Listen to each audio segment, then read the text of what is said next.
nëse neve në fund të Ramazanit na intereson se a kemi arrit, po themi, shpërblimin e këtij muaji, dhe a kemi arrit që të ngritemi në këto grada? Përgjigjja është e thjeshtë. Përgjigjja është shumë e thjeshtë. Përgjigjja është pyetja shumë e madhe, dhe pyetja duhet të jetë një pyetje e cila duhet na shqetësoj, duhet na mundoj, por përgjigjja është shumë e thjeshtë.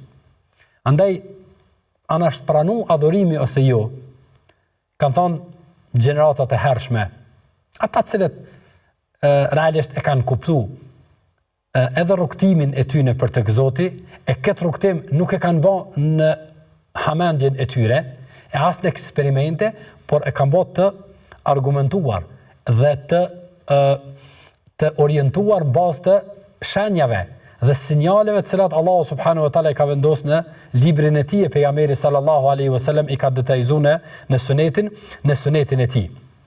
Ne kanë thonë shpërblimi i adhurimit, pra dhe shenja e shpërblimit, në këtë rast e pranimit të një adhurimi, është përcjellja me adhurim tjetër. Kjo është një margaritar, është një margaritar i mahnetshëm, të cilën gjëratat e hershme na kanë lënë si trashëgimi. Pra, a do me ditë ato është pranu adhurimi, shiqo pas ti, cilë është ndikimi këtij adhurimi. A do ta ndjekësh këtë adhurim me adhurime tjera, apo do të ndalesh me përfundimin e adhurimit? Andaj në këtë rast, namazi ana ka bë më të butë, sepse po qëndrojmë para Zotit të botave.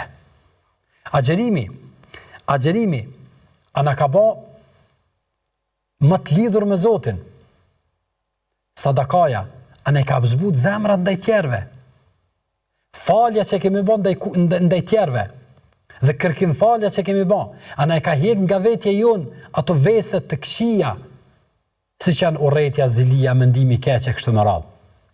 Pra të gjitha këto, a jemi duke i vrejt, a jemi duke i ndjen jetën tonë?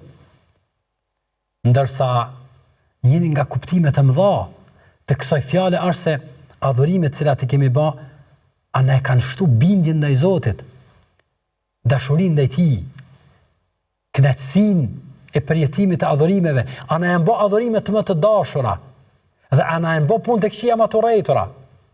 Allahu subhanahu wa taala thot: "Walladhina ihtadaw zadahum huda." Ata cilët ishin të udhëzuar, po, cilët udhëzuan, Allahu xhaleshanu u shtoi udhëzimin. Pra, udhëzimi e shton udhëzimin. Puna e mirë e shton punën e mirë. Adhurimi pasohet me adhurim. Dhe e kundërta me të kundërtën. Punë të këqija i tërheqin punë të këqija. Gjunahe tërheqin gjunahe.